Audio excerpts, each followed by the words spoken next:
Assalamualaikum warahmatullahi wabarakatuh. Perkenalkan, nama saya Sifahe Milano dari kelas 11 MIPA 4, nomor absen 32. Saya berasal dari SMA 5 Jakarta. Ini adalah model replika sel hewan yang telah saya buat. Bahan-bahan yang saya gunakan adalah styrofoam berbentuk bulat, cat berwarna coklat, lilin mainan, tusuk gigi, dan juga kertas.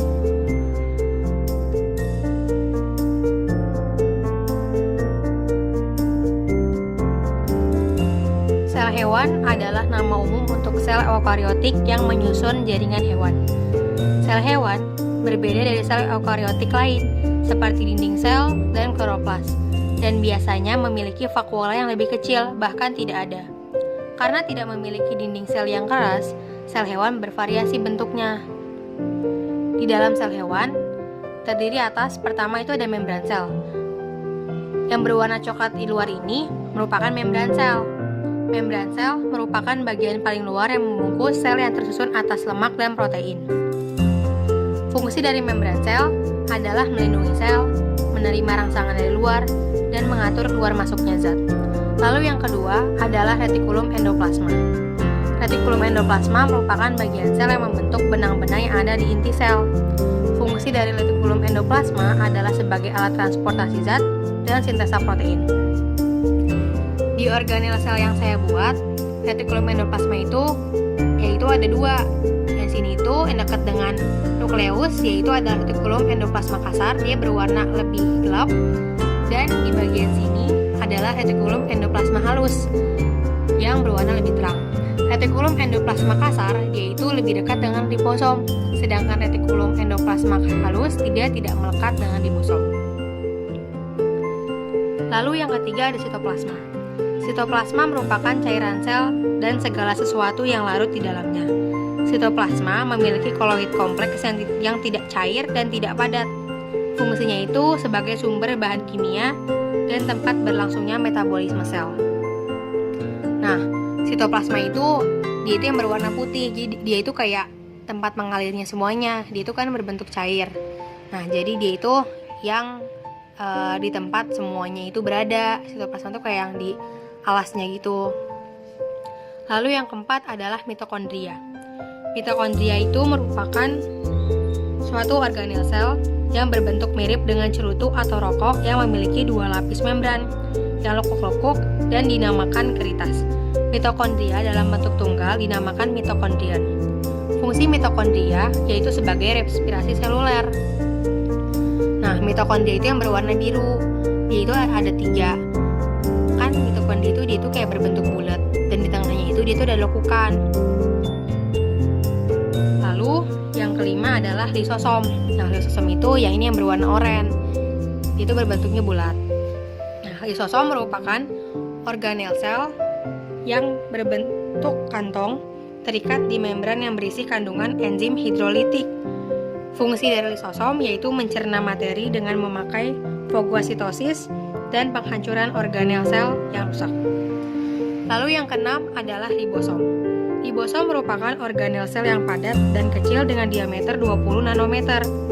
Di dalam sel ribosom terikat pada retikulum endoplasma kasar atau membran inti sel.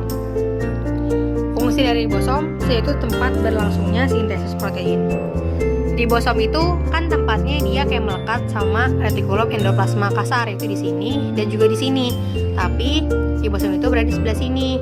Dia kan kecil dan juga menempel. Selanjutnya adalah sentriol. Jadi yang berwarna hijau ini merupakan sentriol. Sentriol itu adalah organel sel yang berbentuk tabung yang bisa ditemukan pada sel eukariota. Sentriol juga berperan dalam pembelahan sel. Sepasang sentriol yang membentuk struktur gabungan disebut sentrosom. Fungsi dari sentriol adalah sebagai proses pembelahan sel dan juga berperan membentuk silia dan flagella. Jadi yang dinamakan sentrosom ini karena dia itu ada struktur gabungan disebut sentrosom.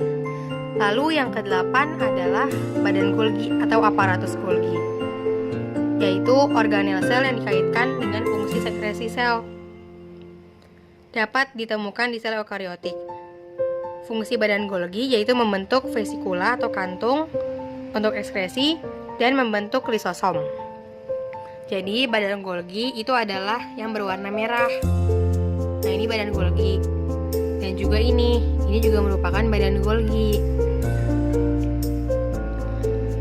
Lalu yang selanjutnya adalah nukleus. Nukleus merupakan inti dari sel yang mengatur dan mengendalikan aktivitas sel, baik itu metabolisme maupun pembelahan sel. Nah, yang berwarna merah ini yang di tengah-tengah, yaitu merupakan nukleus. Nukleus itu berfungsi untuk mengontrol aktivitas sel, mengendalikan proses metabolisme dalam sel, dan tempat terjadinya replikasi. Di dalam nukleus ini terdapat nukleolus yang bertanggung jawab pada pembentukan protein menggunakan RNA atau ribosa nukleat acid atau RNA. Nah, fungsi dari nukleolus yaitu bertanggung jawab dalam pembentukan protein. Yang terakhir adalah membran inti. Di organel yang saya buat, membran inti itu yang berwarna ungu, yaitu yang berada di luarnya nukleus. Nah, membran inti merupakan elemen struktural utama nukleus yang membungkus keseluruhan organel dan memisahkan antara sitoplasma dan nukleus. Jadi, membran inti ini memisahkan antara si sitoplasma dengan si nukleus. Nah, fungsinya itu sebagai pelindung nukleus dan tempat pertukaran zat antara inti dan sitoplasma. Demikian penjelasan tentang replika model sel hewan yang telah saya buat. Kurang lebihnya mohon maaf. Terima kasih telah menonton sampai akhir. Wassalamualaikum warahmatullahi wabarakatuh.